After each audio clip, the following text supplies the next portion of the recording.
Hey guys, today I'm going to be doing a review of the Vizio M43. It's a 4K Ultra HD TV.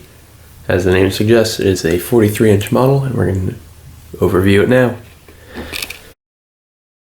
First off, we have the remote right here. This is a smart TV, so as you can see, you have the Netflix and all that on top, Amazon, iHeartRadio. If you flip it over, you have a full QWERTY keyboard. It does light up. Can't really see right now, but it does.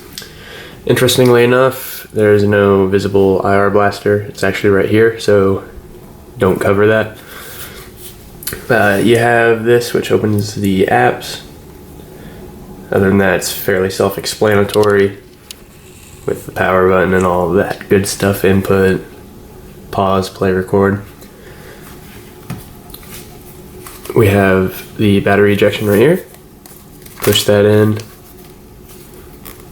and the plastic trim comes off. The battery goes on each side, and you can see the infrared right there. And I guess there's actually one at the top as well for when you're actually using it like a normal remote. So we'll put that back on and continue with the overview. Now we're just going to go ahead and look at the ports here. Up top we have a USB, two HDMIs. The highest one up is 4K at 60 Hz. It's the only one that supports that. It does have 5 HDMI ports. All of them support 4K at 30 Hz, other than that one. There you have all your composite inputs. And down here you have your coaxial for TV and audio outputs. And then you also have an Ethernet jack and 2 more HDMI ports. Over on this side, all we have is the power, and you can see the Vizio logo up there, as well as some VESA mounting. This supports the 200 by 200 VESA mounting. Looking at the profile of the TV, the side is fairly thin. If I'd have to estimate, I'd say about 1.5 inches, which isn't too bad considering it's a 43-inch 4K TV. And then you have the base here, which are made out of aluminum, pretty sturdy, doesn't shake too much. There you have the Vizio logo. And over here on the other side, you have a power light, which I will now turn the TV on. And in the menu, you can choose to have it on or off when the TV is on. Alright, so now we're going to watch it power up.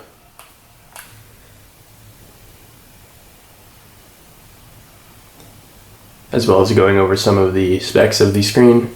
As you can see, there's not that much LED bleed. It actually looks worse on the viewfinder than it does in real life.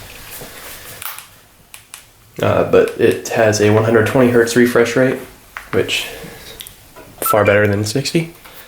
We're also going to just boot up the Xbox One so you can actually see some images.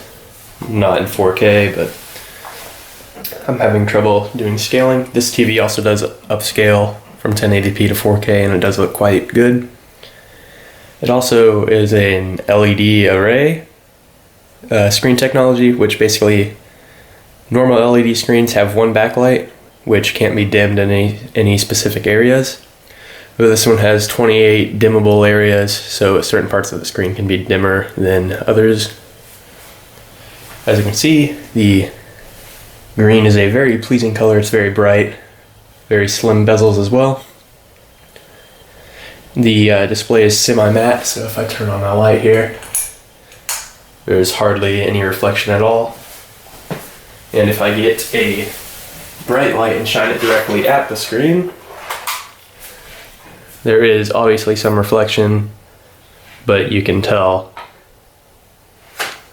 that it is a matte coating. Now if I press the Vizio button here, as you can see, it brings up the options. They appear to be very low resolution, which is somewhat annoying, but you have Netflix, Yahoo, App Store, there's not a whole lot, iHeartRadio, Vudu, Facebook, etc. And you have your settings menu, which you have options from brightness,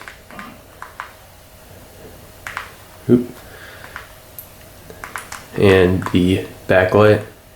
Let me turn it on full brightness here so you can see how bright it actually gets. It is bright enough as it is now, but all the way up it is very, very bright, to the point where it's overexposed and not pleasant to look at. But your opinion may vary.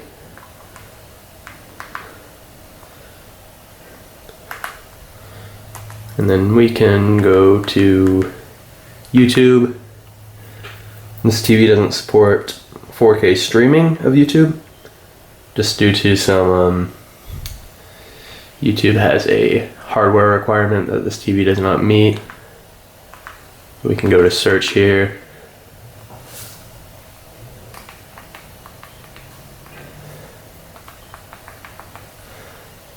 And hit enter. And as you can see, this TV, the smart TV features aren't as intuitive as other smart TVs that have like Roku or something built in Android OS. So it would be recommended to buy a separate smart TV box, like a NVIDIA Shield or an Apple TV, your choice, and just hook it up behind the TV. Even a Chromecast would add plenty of functionality to this. It's just kind of clunky to operate, but it gets the job done. Or of course you can just hook up a laptop computer or a desktop to it and use it as a monitor. But this TV is only around $550, $580 with tax. Walmart has the cheapest deal, but for $550 for a 43-inch 4K TV with better technology than most, it's a really good deal, and I couldn't pass it up. And I highly recommend this TV to anyone.